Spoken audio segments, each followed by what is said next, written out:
इस वक्त की सबसे बड़ी खबर देश की राजनीति और शिक्षा व्यवस्था से आ रही है। दिल्ली के जंतर मंतर से उठे छात्र आंदोलन के भारी दबाव के बीच केंद्रीय शिक्षा मंत्री धर्मेंद्र प्रधान ने अपने पद से इस्तीफा दे दिया है और अपना त्याग पत्र सीधे प्रधानमंत्री नरेंद्र मोदी को भेज दिया है। नीट यूजी परीक्षा में कथित धांधली, पेपर लीक विवाद और देश भर के छात्रों के आक्रोश के बाद आखिरकार सरकार को ये कदम उठाना पड़ा है।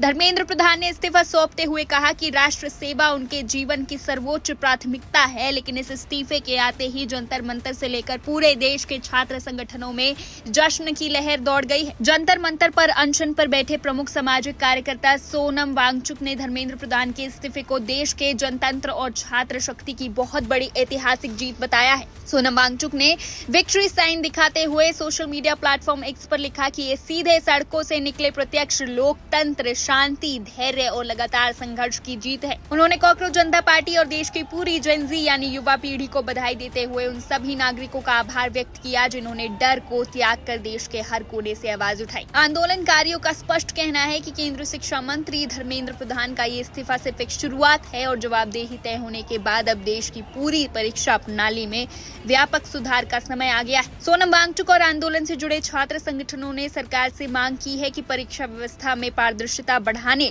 पेपर लीक रोकने और करोड़ों युवाओं का खोया हुआ भरोसा बहाल करने के लिए तुरंत कड़े कदम उठाए जाएं।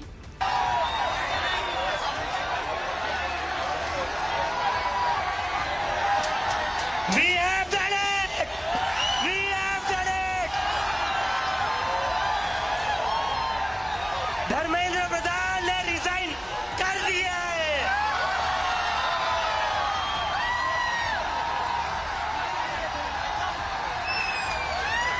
We have bloody done it. क्या कहते थे ये? क्या कहते थे? इस सरकार में इस्तीफे नहीं होते। क्या कहते थे? इस सरकार में इस्तीफे नहीं होते।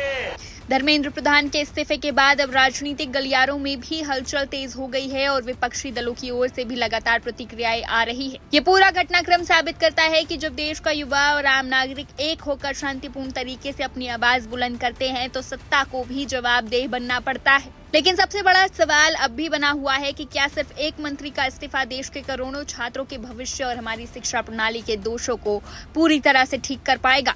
क्या ये फैसला भारत की परीक्षा व्यवस्था में एक नई और पारदर्शी युग की शुरुआत साबित होगा या राजनीति का एक और कदम? इस महा अपडेट पर हमारी नजर पल पल बनी हुई है। देश और दुनिया की तमाम बड़ी खबरों के लिए देखते रहिए one India Hindi. Subscribe to One India and never miss an update. Download the One India app now.